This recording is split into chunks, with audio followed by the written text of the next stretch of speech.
Assalamualaikum warahmatullahi wabarakatuh. Alhamdulillah, anak-anakku, hari ini kita lanjutkan pembelajaran kita, yaitu pembelajaran 6, tema 8, daerah tempat tinggalku, subtema 1. Ya. Adapun tujuan pembelajaran kita yaitu sebagai berikut. Sini fokus pembelajaran kita yaitu bahasa Indonesia dan SPDP. Jadi kali ini Pak Guru hanya akan fokus pada pembelajaran bahasa Indonesia. Ya. Kita lanjut. Ya, anak-anakku silakan buka buku temanya halaman 52. Lani merupakan keturunan Tionghoa. Lani dan keluarganya tinggal di Jakarta. Sebagai ibu kota negara, tentu lingkungan tempat tinggal Lani padat penduduknya. Sebagian besar warga yang tinggal di Jakarta berasal dari berbagai pulau di Indonesia. Mereka bekerja dan menetap di Jakarta. Selain penduduknya yang padat, di lingkungan tempat tinggal Lani juga terdapat gedung-gedung bertingkat. Gedung-gedung itu merupakan pusat pemerintahan dan pusat kegiatan penduduk, baik dalam bidang politik, ekonomi, sosial maupun budaya. Ayo menulis. Bagaimana keadaan lingkungan tempat tinggalmu? Ceritakan secara tertulis. Jadi anak-anakku bisa latihan menulis di rumah. Ya. Jadi apa yang mau ditulis? Ya, yang mau ditulis ya keadaan tempat tinggalmu. Ceritakan bagaimana tempat tinggalmu. Tapi ceritakan dalam bentuk tulisan. Ya, jadi kamu tulis bagaimana keadaan lingkungan tempat tinggalmu. Ya, bisa anak-anakku minta bantuan ayah, ibu, atau kakak. Ya. Oke, kita lanjut. Halaman 53. Pada tanggal 22 Juni mendatang warga Jakarta akan memperingati hari ulang tahun Jakarta. Sekolah Lani akan mengadakan perayaan dalam rangka ulang tahun tersebut. Lani dan teman-teman akan bermain peran dengan mengambil cerita rakyat Si Pitung. Siapakah Si Pitung itu? Si Pitung adalah seorang pendekar berasal dari Betawi. Si Pitung hidup pada masa pemerintahan Belanda. Bagaimana cerita Si Pitung? Si Pitung, ya. Anak-anak, mari kita sama-sama membaca cerita Si Pitung. Ya, anak-anakku baca bukunya. Ya. Si Pitung. Suatu sore Si Pitung melihat kelakuan anak buah Babah Lim yang sewenang-wenang. Babah Lim adalah tuan tanah di daerah tempat tinggal Si Pitung. Dia dan anak buahnya sering merampas harta rakyat dan menarik pajak tinggi. Sebagian hasil rampasan itu diberikan kepada pemerintah Belanda. Si Pitung bertekad untuk melawan anak buah Babah Lim. Kemudian dia berguru kepada Haji Naipin, seorang ulama yang juga pandai ilmu bela diri. Si Pitung cepat menguasai semua ilmu yang diajarkan oleh Haji Naipin. Pitung, gunakan ilmu yang kuberikan untuk membela orang-orang yang tertindas. Jangan sekali-kali kau gunakan ilmumu ini untuk menindas orang lain, pesan Haji Naipin. Sekarang Si Pitung sudah siap melawan anak buah Babah Lim. Dia menghentikan ulah anak buah Babah Lim yang sedang merampas harta rakyat jelata. Anak muda, siapa kau? Beraninya menghentikan kami? Tanya salah satu anak buah Babah Lim. Kalian tak perlu tahu siapa aku. Yang jelas, aku akan menghentikan ulah kalian selamanya, jawab Si Pitung. Anak buah Babah Lim menyerang Si Pitung, namun Si Pitung bisa mengalahkan mereka semua. Sejak saat itu nama Si Pitung terkenal di kalangan penduduk.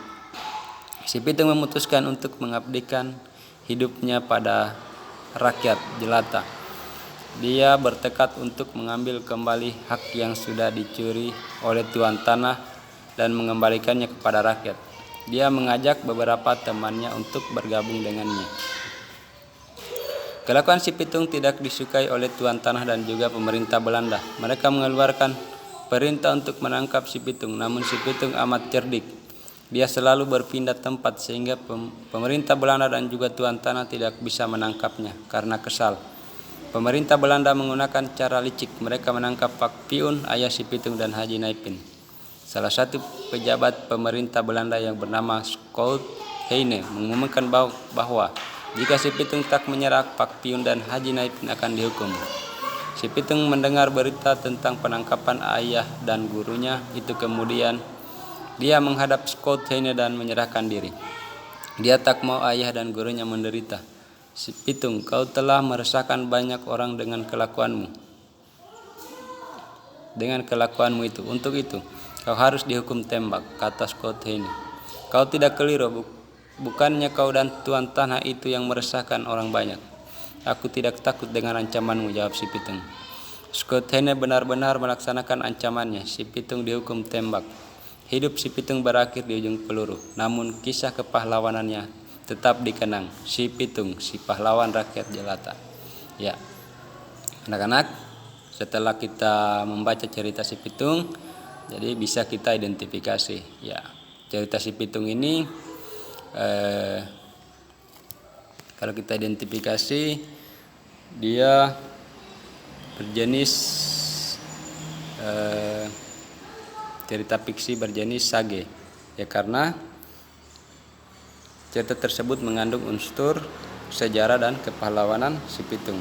Nah, si pitung dianggap sebagai sosok pahlawan yang selalu membela rakyat yang tertindas atau masyarakat jelata atau rakyat jelata. Ya. Kedua, mungkin yang kita identifikasi adalah tokoh-tokoh pada cerita si pitung. Ya. Tokoh-tokoh di sini mungkin kemarin di pembelajaran 5 kita sudah belajari ada tokoh protagonis dan antagonis, atau tokoh baik dan tokoh jahat. Ada juga tokoh tambahan. Nah, tokoh di sini ada si pitung, Haji Naipin, Babah Lim, kemudian ada Fak Piun, ada Scott Heine, dan ada juga anak buah Babah Lim. Nah, tokoh protagonis di sini yaitu si pitung dan Haji Naipin. Nah, kenapa disebut tokoh baik? Karena membela rakyat jelata yang ditindas. Kemudian ada tokoh protagonis atau tokoh jahat, antagonis. Tokoh jahat yaitu Babah Lim, anak buahnya, kemudian dengan pemerintah Belanda, namanya Scott Heine. Kemudian ada juga tokoh-tokoh tambahan seperti Fak Piun. Ya. Oke. Nah, kemudian kenapa dikatakan si pitung tokoh utama? Karena ya itu tadi, si pitung mendominasi dari awal cerita sampai akhir. Si pitung ini mendominasi cerita. Ya, makanya dinamakan tokoh utama. Ya. Oke, anak-anak. Itulah penjelasan singkat dari identifikasi cerita si pitung. Nah, selanjutnya anak-anak silakan kerjakan tugas. Ini tugas. Ya. 1. Apa jenis cerita fiksi teks berjudul Si Pitung? Berikan alasanmu.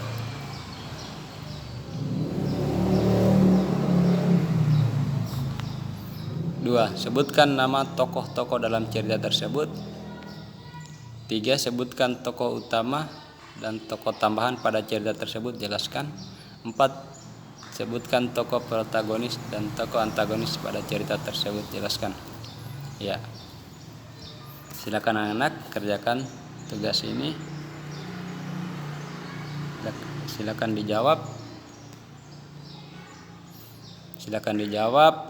Jawabannya anak-anak silakan difoto dan dikirim ke WA Pak Guru. Jadi saya ulangi, tugas anak-anak ini setelah dikerja difoto saja dan dikirim ke WA pribadi Pak Guru. Ya, tidak usah lagi disetor langsung ke sekolah. Ya. Jadi demikian pembelajaran kita pada pagi hari ini. Semoga bermanfaat, dan bila masih ada yang belum dipahami, dimengerti, silakan ditanyakan baik japri Pak Guru maupun melalui grup. Ya. Pak Guru akhiri. Assalamualaikum warahmatullahi wabarakatuh.